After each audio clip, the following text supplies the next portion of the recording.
सोमवार की आज की सुबह से लेकर देर शाम तक सिर्फ भारत ही नहीं बल्कि अमेरिका और चीन की भी निगाहें इस बात पर टिकी रहेंगी कि आज पाकिस्तान में होगा क्या, आज पाकिस्तान का क्या होगा। इमरान खान पीएम की कुर्सी पर बने रहेंगे या फिर पाकिस्तान के सियासी इतिहास की एक नई इबारत लिखी जाएगी, ये सवाल है। सवाल इसलिए क्योंकि 14 अगस्त 1947 की रात 12 बजे से पहले तक अखंड भारत कहलाने वाले हिस्से के 2 टुकड़े कर दिए गए। जिन्ना की ख्वाहिश को पूरा करने के लिए जिस जमीन और तहजीब का बंटवारा हुआ वही दुनिया के नक्शे पर पाकिस्तान कहलाता है। लेकिन उस सरजमी पर फौजी बूटों से निकली ताकत भरी आवाज ये गवाही देती हैं कि पाकिस्तान में अब तक कोई भी हुक्मरान अपना 5 साल का तय कार्यकाल आज तक पूरा कर ही नहीं पाया। क्या इमरान इतिहास बदल पाएंगे? नमस्ते, मैं राशिद। आज पाकिस्तान की नेशनल असेंबली यानी संसद में इमरान सरकार के खिलाफ अविश्वास प्रस्ताव पेश होगा। बहस शुरू होगी। सिर्फ हम ही नहीं बल्कि पाकिस्तानी मीडिया भी पुख्ता तौर पर यह बताने की हैसियत पे नहीं है कि इस प्रस्ताव पर वोटिंग कब होगी। लेकिन पाकिस्तानी मीडिया का दावा यह जरूर है कि इमरान सरकार की उल्टी गिनती शुरू हो चुकी है, क्योंकि उनसे बगावत करके विपक्षी खेमे में चले गए 2 दर्जन सांसदों में से किसी एक ने भी वापस आने की रजामंदी नहीं दी। लिहाजा नंबर के लिहाज से इमरान खान ये बाजी हारते दिखाई दे रहे हैं। लेकिन पाकिस्तान के पत्रकार हैरान इसलिए कि संसद में हारकर अपनी फजीहत कराने से बेहतर तो यह होता कि रविवार को इस्लामाबाद में एक रैली में जुटे कार्यकर्ता लाखों की तादाद में आए। इन सभी के बीच ही पीएम पद से इस्तीफा देने का ऐलान कर देते ना इमरान खान। एक हुनरमंद सियासी शहीद बन जाते इमरान खान। लेकिन इमरान खान के इस्तीफे पर इतना ज्यादा सस्पेंस क्यों है, यह सबसे बड़ा सवाल है। और उससे भी बड़ा सवाल यह है कि आखिरकार आगे आने वाले वक्त में कब तक इमरान अपनी सरकार बचा पाएंगे। अविश्वास प्रस्ताव के खिलाफ क्या वाकई में इमरान अपनी जगह बना पाएंगे? क्या इमरान खान बतौर प्रधानमंत्री 5 साल का अपना कार्यकाल पूरा कर पाएंगे? क्या जो नाराज होकर के अलायंस पार्टनर के लोग गए, क्या उन्हें वापस लेकर के आएंगे? और सबसे बड़ी बात यह है कि नंबर गेम का संतुलन इमरान किस तरीके से साध पाएंगे, ये आज की तारीख का सबसे बड़ा सवाल। लेकिन इस्लामाबाद की रैली में इमरान खान की ललकार एक बार आप सुने, क्योंकि ललकार में खबर है, ललकार में सवाल है, ललकार में बवाल है। सुनिए। सिर्फ आपके लिए ये बताना चाहता हूं कि इन्होंने फैसला किया कि हमारी हुकूमत को गिराना है, क्योंकि जी पाकिस्तान तबाह हो रहा है। तो नौजवान ये सुन लो, मेरे पाकिस्तानियों जो सुन रहे हो, मैं बड़ी जल्दी आपको बताना चाहता हूं और मैं आज दावा करता हूं कि पाकिस्तान की तारीख में 3.5 साल में किसी हुकूमत ने इस तरह की परफॉर्मेंस नहीं दी जो हमने अपने 3.5 साल में दी है। मेरी सारी कौम देखेगी जब वोटिंग होगी, जब पाकिस्तान की पार्लियामेंट में वोटिंग होगी, मेरी कौम सब देखेगी। एक एक आदमी को आप देखना, जो वह वोट डालने जा रहेगा हमारी तरफ से। मैं आज उनको एक पैगाम देना चाहता हूं कि ये ना करना, ये आप ना करना। इस कौम ने कभी आपको माफ नहीं करना। हमारे मुल्क में बाहर से पैसे की मदद से हुकूमत तब्दील करने की कोशिश की जा रही है। पैसा बाहर से है, लोग हमारे इस्तेमाल हो रहे हैं, ज्यादातर अनजाने में, लेकिन कुछ जानबूझ के ये पैसा इस्तेमाल कर रहे हैं हमारे खिलाफ। ये जो लोगों के ज़मीरों का सौदा हो रहा है, एक गवर्नमेंट को गिराने की कोशिश क्या कर रही है? पैसे लगा रहे हैं लोगों को खरीदने के लिए। तो मैं आज आप सबका शुक्रिया अदा करता हूं कि आप इस तादाद में यहां आए और आपने बताया कि आप इस जुर्म में शरीक नहीं। पाकिस्तान से इस वक्त की बहुत बड़ी खबर आ रही है, बिग ब्रेकिंग आ रही है। विपक्ष आज पेश करेगा अविश्वास प्रस्ताव इमरान खान के खिलाफ। शाम 4 बजे अविश्वास प्रस्ताव आएगा इमरान खान के इस्तीफे पर, लेकिन सस्पेंस अभी भी बरकरार है। यानी पड़ोसी मुल्क पाकिस्तान में सियासी भूचाल अभी भी आया है। आज no confidence motion Imran Khan के खिलाफ आएगा। क्या नो कॉन्फिडेंस मोशन का सामना इमरान कर पाएंगे या फिर नहीं, लेकिन इमरान के लिए दो लोग जमकर के बैटिंग कर रहे हैं। उनके दो मंत्री हैं, एक हैं शेख रशीद और दूसरे फवाद चौधरी। एक हैं गृह मंत्री और दूसरे हैं सूचना प्रसारण मंत्री। दोनों को ही सुने आप।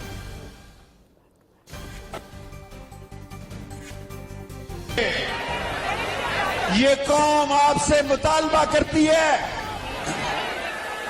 इन्होंने महंगाई को बर्दाश्त किया है, इन्होंने बेरोजगारी को बर्दाश्त किया है, इन्होंने बिजली के बिलों की महंगाई को भी बर्दाश्त किया है, इन्होंने गैस के बिलों को भी महंगाई को माफ किया है। लेकिन अब ये चाहते हैं, इनकी ख्वाहिश है कि ये नवाज शरीफ डाकू, ये शहबाज शरीफ डाकू और ये आसफ जरदारी लुटेरा करप्ट डिसऑनेस्ट स्लगिश जेल के पीछे हो। इमरान खान एक फकीर आदमी है, तख्त और ताज की उसे परवाह नहीं है।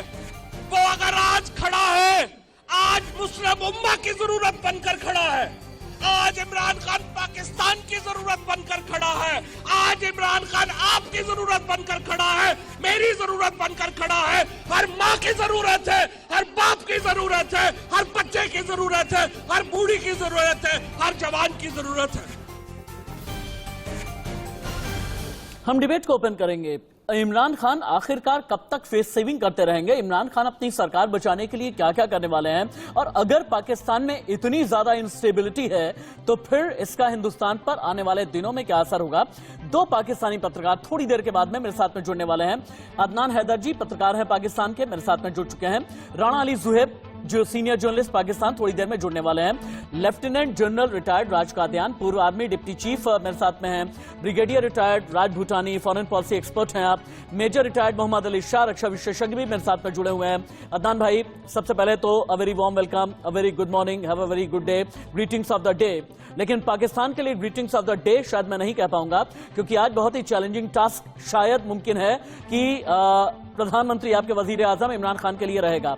इमरान खान क्या पहले इस्तीफा देंगे? इमरान खान क्या बाद में इस्तीफा देंगे? क्या इमरान खान इस्तीफा नहीं देंगे? इमरान खान अपनी सरकार अगर बचाएंगे तो कैसे बचाएंगे? अदनान भाई।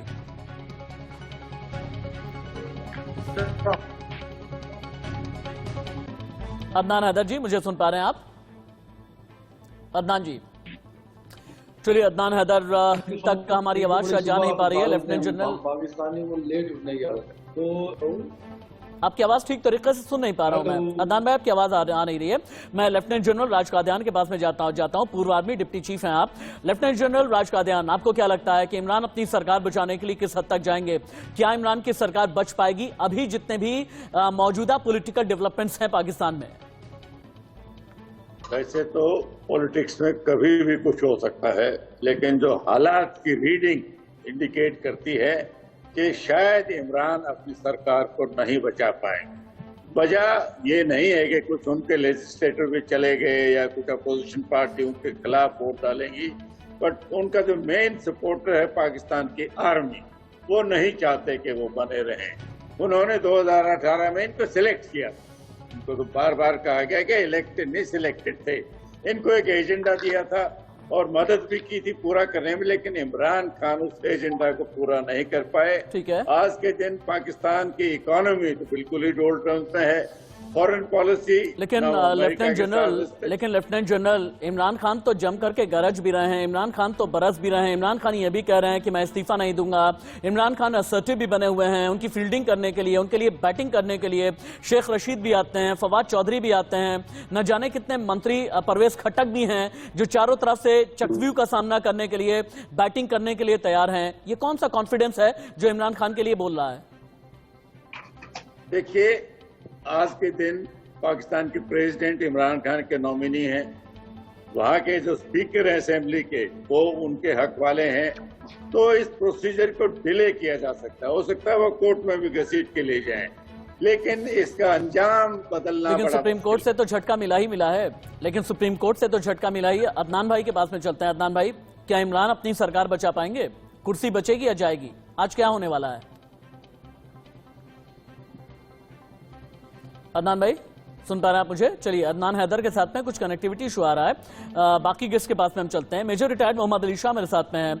Major retired Mohammad Ali Shah, minister हैं अली जैदी इमरान खान के, कहते हैं नो कॉन्फिडेंस मोशन सिर्फ इसलिए लेकर के आया जा रहा है क्योंकि पाकिस्तान ने टैक्स कलेक्शन के रिकॉर्ड तोड़ दिए, क्योंकि इमरान FATF से बाहर कर रहे हैं। इमरान खान लगातार ये कहने में लगे पड़े हुए हैं कि पाकिस्तान को लूटा है जनरल मुशर्रफ ने, पाकिस्तान को लूटा है नवाज शरीफ ने, पाकिस्तान को लूटने वाले लोग थे आसिफ अली जरदारी, मिस्टर 10%, लेकिन मैंने चूंकि पाकिस्तान के लिए काम किया है इसीलिए मेरे खिलाफ षड्यंत्र रच दिया गया है।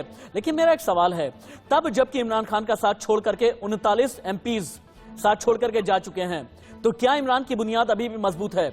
24 घंटे पहले अलायंस के पार्टनर हैं कैबिनेट मिनिस्टर शाहजहान बुख्ती, इन्होंने भी इस्तीफा दे दिया है, तो क्या इमरान खान की बुनियाद मजबूत अभी भी है?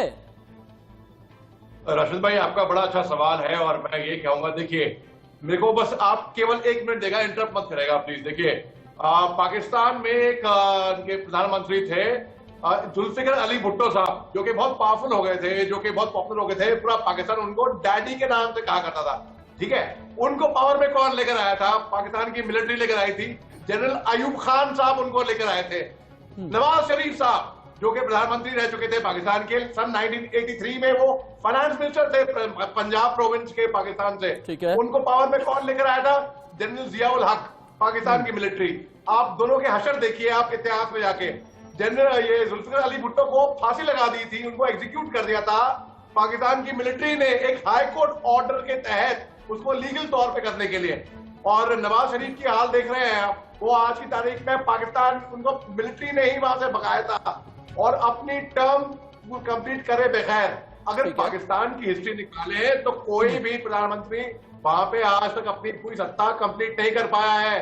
भाई सन 2017 में 30 सेकंड में कंप्लीट करा, लेकिन इमरान खान तो ये कहने में लगे हुए हैं, हालांकि शेख रशीद ने ये कहा, उनके गृह मंत्री ने ये कहा कि क्यों ना आप अर्ली इलेक्शंस करा लें, क्योंकि इस तरह के इंडिकेशंस आने शुरू हो गए हैं कि आपकी सरकार के खिलाफ में कॉन्स्पिरेसी की जा रही है, और अगर ये कॉन्स्पिरेसी की जा रही है विपक्ष की तरफ से या फिर पाकिस्तानी फौज की तरफ से, तो आप अर्ली इलेक्शन करा लें। लेकिन इमरान खान ये कहते हैं कि नहीं, मैं डटा रहूंगा। इमरान खान ये कहते हैं बाकी लोग लोटा हैं, मैं जमीर वाला हूं। इमरान खान ये कहते हैं कि बाकी लोग डीजल हैं और मैं तो बिल्कुल ऐसी रेलगाड़ी हूं जो पाकिस्तान को एक नई रफ्तार देगा।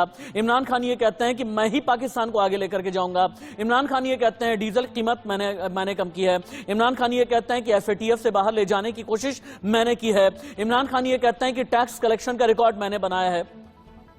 तो फिर सवाल यही पैदा होता है ना कि आप ये कह रहे हैं कि इमरान खान की बुनियाद मजबूत नहीं है, तो फिर किस बिना पर इमरान इतने कॉन्फिडेंट नजर आ रहे हैं? आप इस्लामाबाद की रैली में भी देखिए ना, इमरान का कॉन्फिडेंस कहीं से भी कम नहीं है।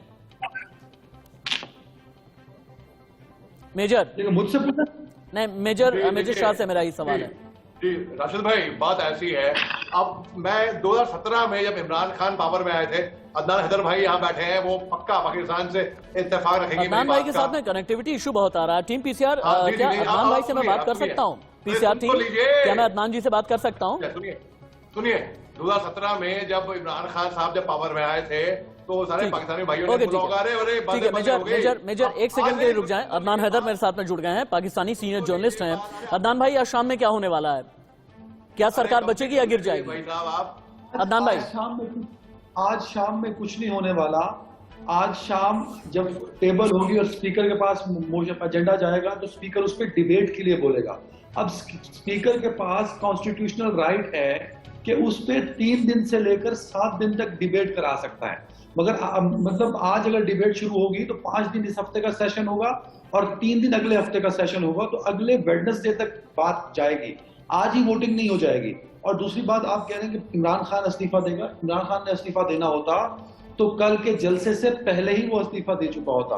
अब खान बिल्कुल इस्तीफा देकर अपने आप को डैमेज नहीं करेगा, वो कहीं खुद को रिजाइन नहीं करेगा। वो कुछ लोगों का मानना ये है, जिनमें मैं भी शामिल हूं, कि खान के पास आज जो सिचुएशन है पॉलिटिकली, वो खुद चाहता है कि उसके खिलाफ वोट ऑफ नो कॉन्फिडेंस आए, क्योंकि खान के पास अगले किसी इलेक्शन में अपने वोटर्स को साथ मिलाने के लिए कुछ है नहीं देने को, क्योंकि महंगाई है, गवर्नेंस नहीं है, बहुत सारे चैलेंजेस रहे इस गवर्नमेंट को।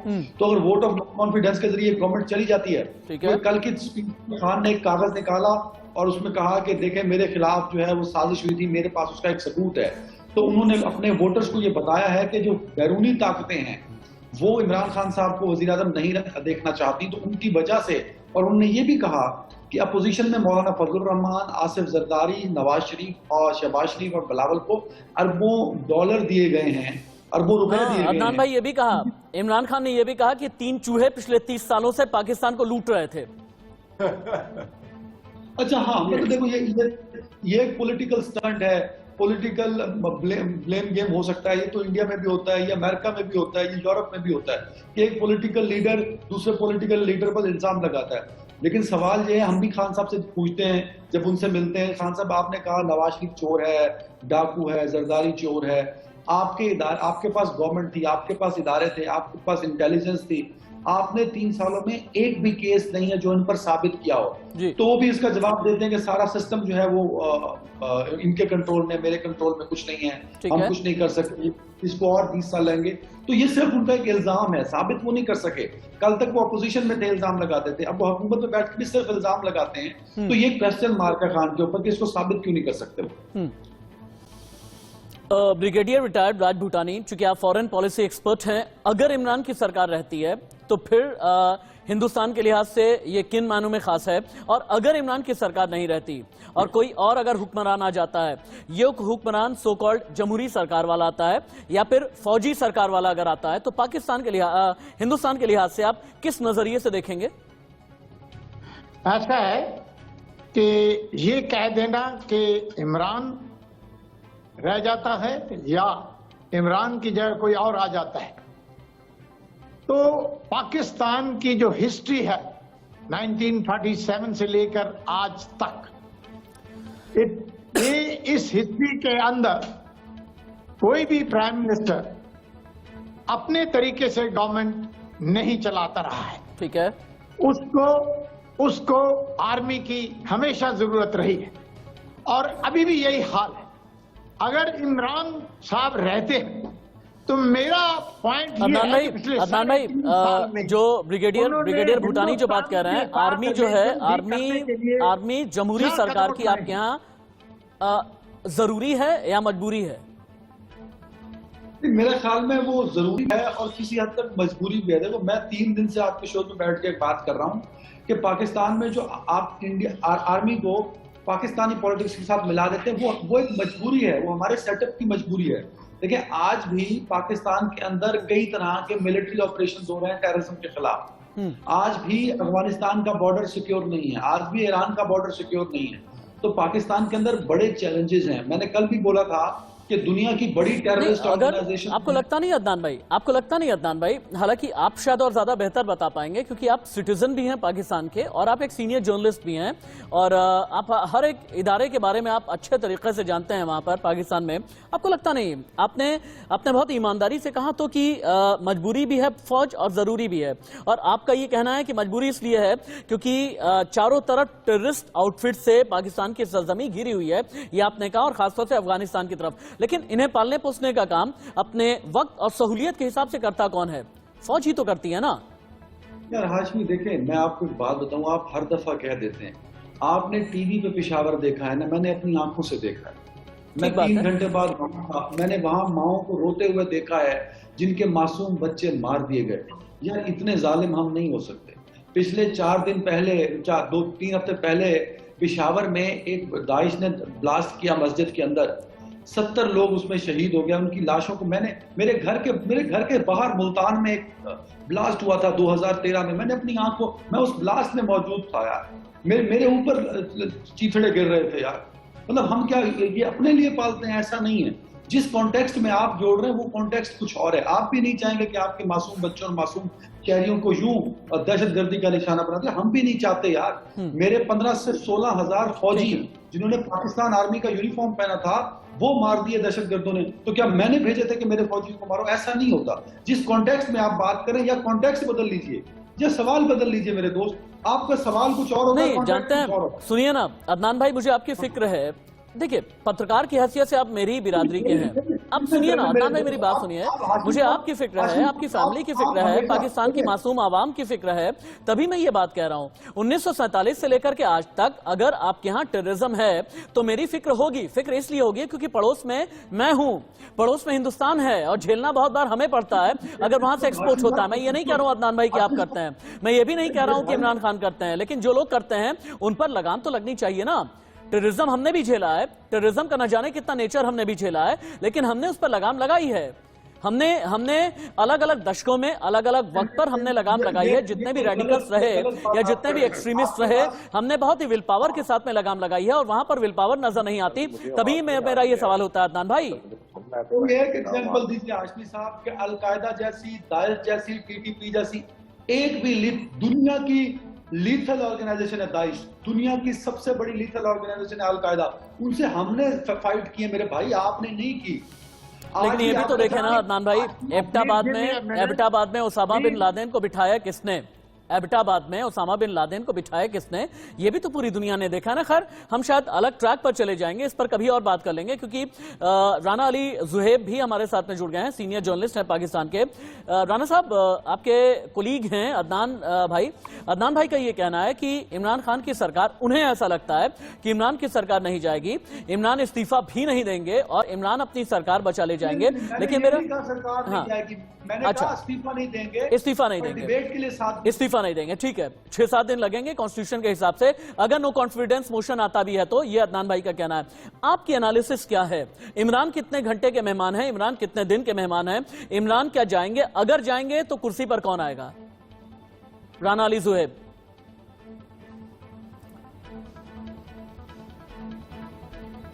राना अली जुहैब जी, आप तक आवाज आ रही है क्या मेरी? अगर आवाज आ रही है तो आप कुछ भी बोल दें। राना अली जुहैब जी, आवाज आ रही है क्या? टीम पीसीआर ऑडियो इंजीनियर, जब तक कनेक्टिविटी इशू ठीक नहीं होता तब तक आप कमांड देकर के मुझे ये बताएं कि कनेक्शंस हैं या फिर नहीं है। साउंड इंजीनियर, इसका खास ख्याल रखें। लेफ्टिनेंट जनरल राज कादियान के पास में चलते हैं। लेफ्टिनेंट जनरल राज कादियान, अब सवाल यही पैदा होता है कि ठीक है 1947 से लेकर के अभी तक कोई भी वजीर आजम, उसने 5 साल का अपना कार्यकाल पाकिस्तान में पूरा नहीं किया। कई बार फौजी हुकूमत की वजह से भी और कई बार फौजियों की दखलंदाजी की वजह से ज्यादातर ऐसा रहा कि कार्यकाल पूरा नहीं हो पाया। लेकिन सवाल एक ही पैदा होता है, एक निजाम जाएगा अगला आएगा, अगला जाएगा अगला आएगा, कभी फौजी हुकूमत आएगी, कभी जमहूरी हुकूमत आएगी, लेकिन टेररिज्म से निजात क्या कभी पाकिस्तान को मिल पाएगी? देखिए, जहां तक भारत का सवाल है, हम तो चाहते हैं पड़ोसी देश में स्टेबिलिटी आए, वहाँ हर सामान्य हालात हों और वो भी तरक्की करें। लेकिन पाकिस्तान की जो सिक्योरिटी पॉलिसी है, जो उनकी फॉरेन पॉलिसी है, वो पाकिस्तान की आर्मी चलाती है। 33 साल तो उन्होंने डिक्टेटरशिप करी है और बाकी वो पर्दे के पीछे से वही पॉलिसी चलाते हैं और वो उनके रवैये में भारत को लेकर कोई फर्क नहीं आया। तो कोई भी प्राइम मिनिस्टर है, प्रदीप सर, अगर आप मुझे सुन रहे हैं तो मुझे बताइएगा, मुझे आवाज नहीं आ रही। ठीक है जी। दूसरी बात, अब इमरान खान मुझे लगता है कि वो नहीं रह पाएंगे। कल उन्होंने जलसा तो काफी पॉपुलर किया है, लेकिन वो स्पीच तो देते हैं, वो इलेक्शन की स्पीच है। ठीक है, आजकल उनका डिसीजन असेंबली हॉल के अंदर होगा, परेड ग्राउंड में नहीं होगा। ठीक है, तो ये तो बहुत लेट। अली जुहैब जी के पास में चलते हैं। अली, हाँ ठीक है, ठीक है सर, के लिए क्या कर रहे हैं। जी जहाँ सर। तक राना अली जुहैब जी, आप तक आवाज आ रही है क्या? राना अली जुहैब जी, आवाज आ रही है? चलिए ठीक है। अदनान हैदर हैं हमारे साथ में, लेकिन इस बीच मेजर शाह आना चाहते हैं। मेजर शाह आ जाइए। हाँ मेजर शाह आइए जी। अदनान भाई भी इससे इत्तेफाक रखेंगे मेरे ख्याल से कि सन 2017 में जब इमरान खान साहब जब पावर में आए थे, 2018 में सॉरी माफ कीजिएगा, ठीक है तो लिए भाई, तब आपने क्या है खूब रूअफ़ज़ा की बोतलें खोली होंगी, बोलोगे आज तो मजे आ गए, खूब बर्फ डाल डाल के पियेंगे। अरे आज आपकी वो रूअफ़ज़ा की बोतलें कहाँ हैं? आज आपकी वो बर्फे कहाँ हैं? आज आप वो रूअफ़ज़ा नहीं पी पा रहे हैं। आप बोल रहे हैं कि भाई नहीं, एक हफ्ते के बाद पीऊंगा मैं वो रूअफ़ज़ा है। वो शरबत कहाँ है? वो शरबत आजम कहाँ है भाई? आप ये बताइए मेरे को। अब आप बोल रहे हैं कि वो 6 दिन और रुकेंगे, तब नो कॉन्फिडेंस मोशन जानबूझ के उन्होंने करवाया अपनी तरफ। अरे थोड़ा पढ़ के आओ यार, अपने मुल्क के बारे में थोड़ा समझ के आओ अदनान भाई। ऐसा आप थोड़ा शोभा ही मेरा, आप आके अपनी ही बेइज्जती करवा रहे हो, हमें ऐसे लग रहा है कि आपकी बेइज्जती हो। हम चाहते हैं आपको इज्जत से नवाजे, आपको इज्जत अफजाई करें, आपसे अच्छे से बात करें। मगर आपने लगता है शाह साहब। अच्छा अदनान भाई मेजर शाह ये कहना चाहते हैं, अदनान भाई मेजर शाह ये कहना चाहते हैं, आपने थोड़ी देर पहले ये कहा कि चूंकि इमरान बहुत मजबूर है, इमरान बहुत लाचार है, महंगाई बढ़ती जा रही है, इकोनॉमी की जो रीढ़ है ये कमजोर हो गई है, और इसके अलावा फॉरेन पॉलिसी के मसले पर भी इमरान बहुत बार सवालों के कटघरे में है। यही एक वजह है कि बहुत बार ऐसा लगता है आपको ऐसा लगता है कि इमरान खुद भी चाहते हैं कि नो कॉन्फिडेंस मोशन आना चाहिए। क्या यह माना जाए कि इमरान बहुत कमजोर पीएम है? क्या बेहद कमजोर है इमरान? आप रहने दीजिए, पहले तो मुझे ये बताइए कि शाह साहब अदनान भाई अपने मुल्क के बारे में आप जानते नहीं है क्या? एक बात सुन लें मेजर शाह, एक बात सुन लें अदनान भाई को। हाँ अदनान भाई बोलें। शाह साहब, अदनान जी बोलें। शाह साहब, अच्छा शाह साहब सारी रात सोए नहीं, एक तो इनकी रूह अफ़ज़ा की बोतल कोई पिला दो, हम बर्फ पर भर के पी लेंगे। मेजर शाह एक मिनट, एक बार अदनान जी की बात पूरी सुन लेते हैं। अदनान जी अपनी बात पूरी करें आप। एक तो इनके होश उड़े हुए हैं मेरे भाई। रूह अफ़ज़ा की बोतल तो हम बर्फ डाल के पियेंगे। दिल्ली हो गई गर्मी में, दिल्ली में। अदनान जी बोले। अरे यार, ना रूह अफ़ज़ा की बोतल ना बर्फ, इसका कोई कॉन्टेक्स्ट मेरी समझ में नहीं आ रहा। ये बगैर किसी कॉन्टेक्स्ट का आपने कहानी छोड़ दी। ये हाशमी साहब कल से रूह अफ़ज़ा की बोतल कहाँ गई भाई? मेजर शाह एक बार अदनान जी को पूरी तरीके से सुन लेते हैं, क्योंकि आपकी आवाज के आगे अदनान हैदर की आवाज ठीक से आ नहीं रही है। एक बार अदनान हैदर को कंटिन्यूअस सुन लें, एक बार आपको रिबट करना होगा, बीच में रिबट कर लीजिएगा प्लीज। मेजर शाह एक मिनट प्लीज। अदनान जी बोले। शाह साहब,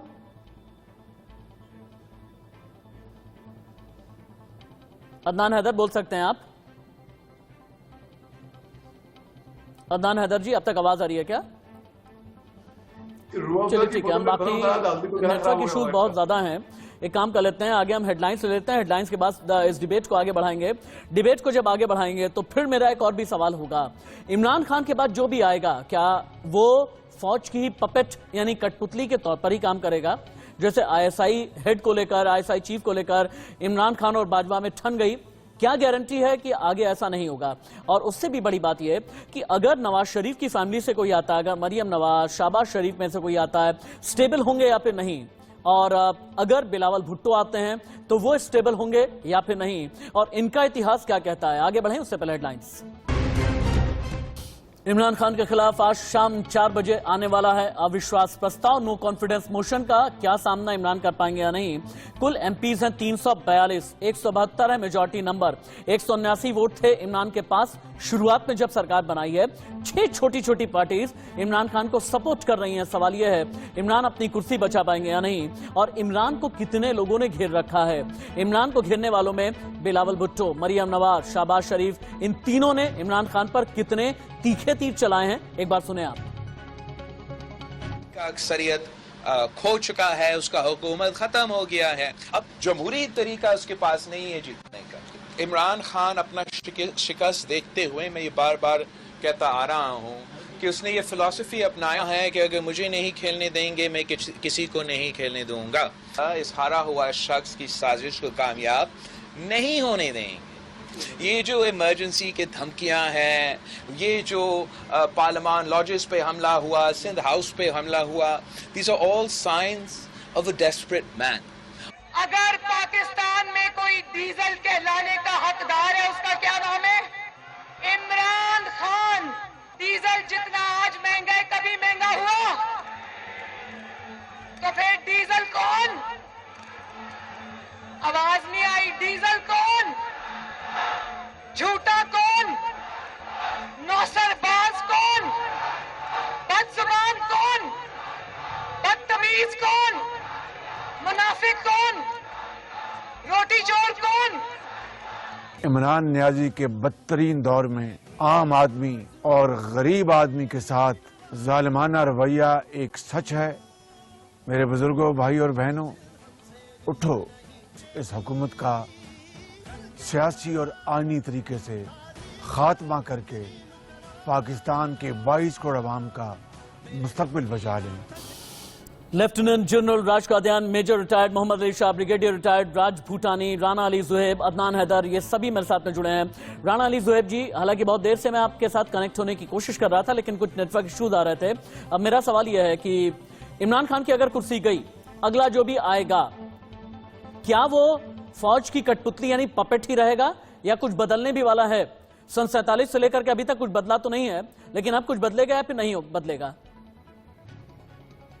बहुत शुक्रिया। देखें, सबसे पहले तो मैं आपसे ये गुजारिश कर दूं कि ये जो एक तासुर दिया जा रहा है इंडिया के अंदर और इंडियन मीडिया के जरिए कि इस वक्त पाकिस्तान में जो भी एक सियासी हलचल हो रही है वो फौज के जरिए हो रही है, तो ये बिल्कुल गलत है। सबसे पहली बात तो ये है, अगर फौज की पुष्ट पनाही पे ये सारा कुछ हो रहा होता तो इतनी ज्यादा हलचल की जरूरत नहीं, अब तक बहुत कुछ हो चुका होता। तो जो आपने बात की है कि पाकिस्तान की तारीख है, बिल्कुल तारीख है, लेकिन ये खुशकिस्मती से हम इसको समझते हैं कि 2008 के बाद ये तारीख बदल चुकी है। 2008 से पहले, मुशर्रफ के दौर से पहले जो तारीख थी पाकिस्तान की कि वो मिलिट्री कू हो जाता था, बहुत ज्यादा जिसका जी चाहता था वो तख्ता उलट के। ज़ुहैब भाई, माय सिंसियर अपॉलॉजी, माजरत चाहूंगा कि बीच में आपको रोक रहा हूं। क्या है ना कि फौज को लेकर के शक सिर्फ हमें ही नहीं पैदा होता। द जंग अखबार में सीनियर जर्नलिस्ट अंसार अब्बासी के आर्टिकल्स में पढ़ रहा था, आपके अपने ही जर्नलिस्ट हैं, उन्हें भी शक पैदा होता है। न जाने ऐसे कितने जर्नलिस्ट हैं जिन्हें शक पैदा होता है। खुद अदनान भाई यहां बैठे हैं जिनका यह कहना है कि फौज मजबूरी भी है और जरूरी भी है आपके लिए। अब देखिए कहां से हमें शक पैदा होता है, हम हिंदुस्तानियों को। सब कुछ ठीक ठाक चल रहा था, तालिबान की सरकार अफगानिस्तान में आई, काबुल में आईएसआई चीफ को भेज दिया इमरान खान ने कि जाइए जाकर के रिश्ते बढ़ाइए। बाजवा साहब को नागवार गुजरा, आईएसआई चीफ बदल दिए गए, नए चीफ लाए गए जिनका नाम है नदीम अंजुम। नदीम अंजुम इमरान खान को नागवार गुजर रहे थे, यहीं से फिर टसल शुरू हो गया और वो उसके बाद इतनी इंस्टेबिलिटी आ गई है और इतना बवाल मच गया है। यही एक वजह है कि मुझे शक पैदा होता है। अब बोले आप। नहीं, देखें, मैं यहाँ पे आपके शक क्लियर कर देता हूँ। अफगानिस्तान में सरकार बदलती है तो जितना आपको दुख हुआ वहां पे रॉ के जितने भी अड्डे थे उनको खत्म करने का, उतना हमें खुशी हुई कि चले कम से कम उसके जरिए इंसर्जेंसी जो पाकिस्तान में होती थी वो खत्म होगी। नंबर 1। नंबर 2, वो हमारे नेबरिंग कंट्री है, इस्लामिक कंट्री है, उनका ख्याल करना हमारा फर्ज है।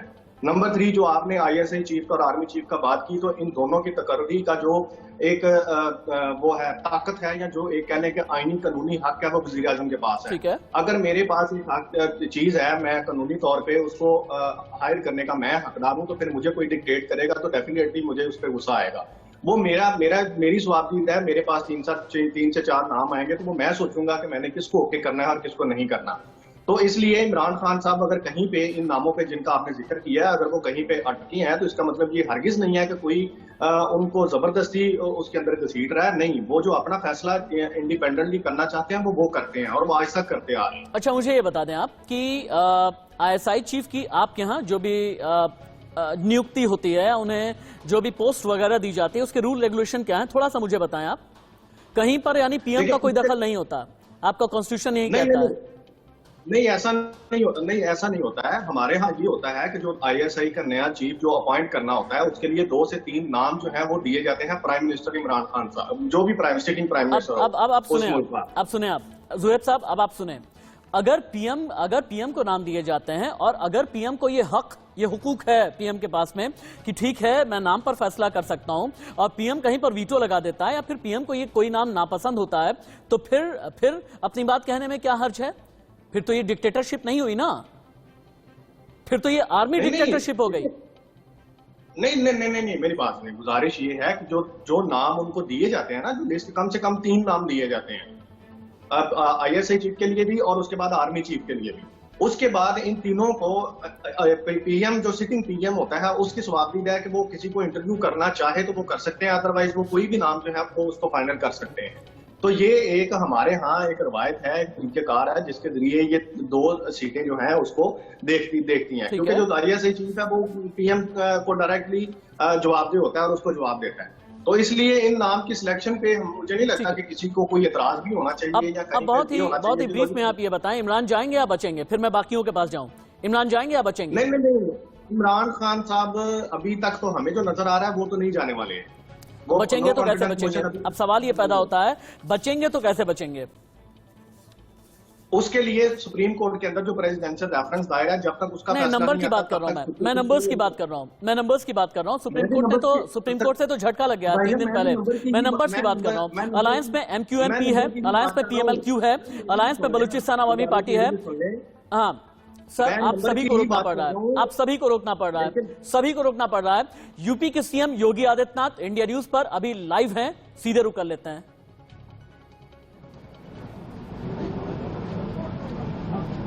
सदस्यों के शपथ ग्रहण का आज से कार्यक्रम प्रारंभ हो रहा है। देश के सबसे बड़े राज्य के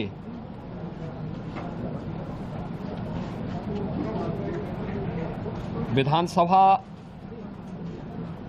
अपने नवनिर्वाचित नए सदस्यों के स्वागत के लिए पूरी तरह तैयार है। आज यहां पर माननीय सदस्यगण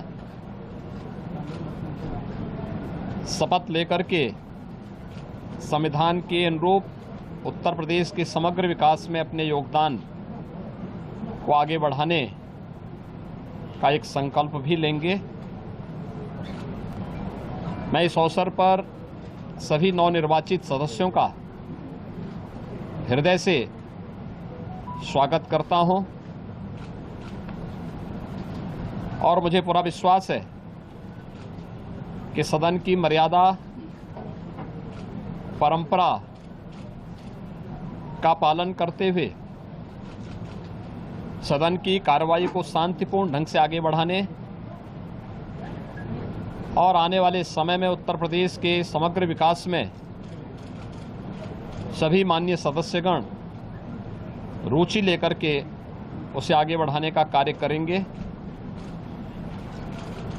नवनिर्वाचित सभी माननीय सदस्यों का मैं एक बार फिर से आज उन्हें बधाई देता हूं और शपथ ग्रहण के लिए उनका हृदय से स्वागत और अभिनंदन भी करता हूं। धन्यवाद।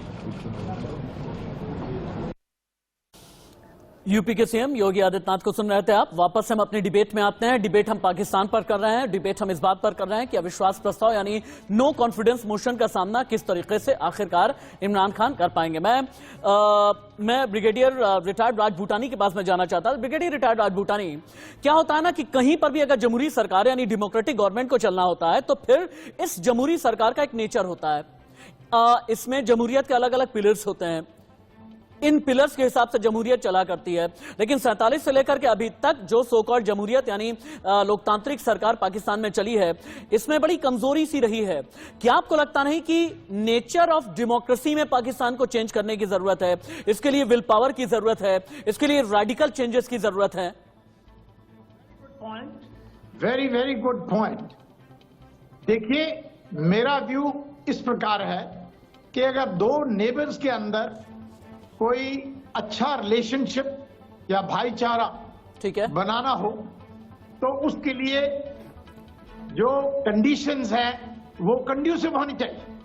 वो क्या है कि हम अपने देश की डेमोक्रेसी को किस तरह चलाते हैं, हम अपनी रिलीजियस एथनिसिटी को किस तरह से रिस्पेक्ट करते हैं, ठीक है, या हम बाकी देशों के साथ किस तरह से व्यवहार करते हैं जी। अब देखिए, पाकिस्तान की साइड लेते हैं हम पहले।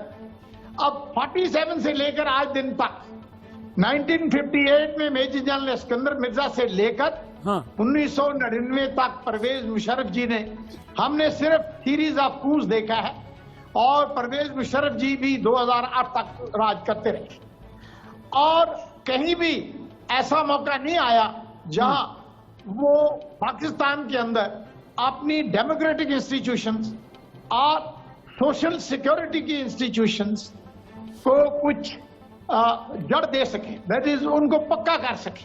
ठीक है। Therefore army took over from with the help of remote control to run the country, whether it is the defence policy और द फॉरेन पॉलिसी। अगर इमरान खान या हिज रिप्लेसमेंट किसी ने भी हमारे साथ रिलेशनशिप रखना है तो सबसे पहला पॉइंट अदनान भाई, आपको लगता नहीं देखिए, मुखालफत जो होती है ना, मुखालफत जो सियासी होती है, इसका भी एक लहजा होता है। इसमें भी एक वजन होना चाहिए। लेकिन आपके यहाँ सियासी मुखालफत कैसी हो रही है? लोटा, लुटेरा, डाकू, डकैत, डीजल और ऐसे शब्द इस्तेमाल कौन कर रहा है? आपके वजीर आजम, मरियम नवाज, बिलावल भुट्टो। और बिलावल भुट्टो तो उनका अंदाज ही अलग तरीके का है। कहते हैं कि बूट पॉलिश वाला बता रहा है। इस तरीके की मुखालफत क्या वाकई में एक जमहूरियत को सूट करती है? अदनान भाई देखिए, आप मुझे मेरा पॉइंट पूरा करने दीजिए प्लीज। अदनान भाई सुन रहे हैं आप मुझे? मैं आपने मुझे मेरा पॉइंट कंप्लीट नहीं करने दिया। ठीक है सर, अपना पॉइंट जल्दी कंप्लीट कर लें आप, क्योंकि टीवी की अपनी बंदिशें होती हैं सर। जल्दी अपनी बात बोलें। There has to be a radical change। अच्छा, उन्होंने नए तरीके से सोचना है। पाकिस्तान को यह अनाउंस करना पड़ेगा कि हमारा क्लेम पीओके पर नहीं है, और उसका कारण यह है कि 1947 में जो हुआ it was a gross mistake and उसको हम करेक्ट करना चाहते हैं। ठीक है, और ये हमारा ब्रिगेडियर भूटानी, lieutenant general Raj Kadian, major Mohammad Ali Shah, Rana Ali Juhaib, Adnan Haider जी, बहुत बहुत धन्यवाद आपका, बहुत बहुत शुक्रिया। हालांकि थोड़ी कनेक्टिविटी इशू थी, लेकिन आपने जबरदस्त डिबेट मेरे साथ में की है। लेकिन हर किसी की नजर इसी बात पर टिकी हुई है कि क्या इमरान खान का काउंटडाउन शुरू हो गया है। काउंटडाउन से निपटने के लिए इमरान खान क्या करने वाले हैं? इमरान के लिए अगर बैटिंग कर रहे हैं शेख रशीद, परवेज खट्टक या फवाद चौधरी, क्या बचा पाएंगे या फिर नहीं?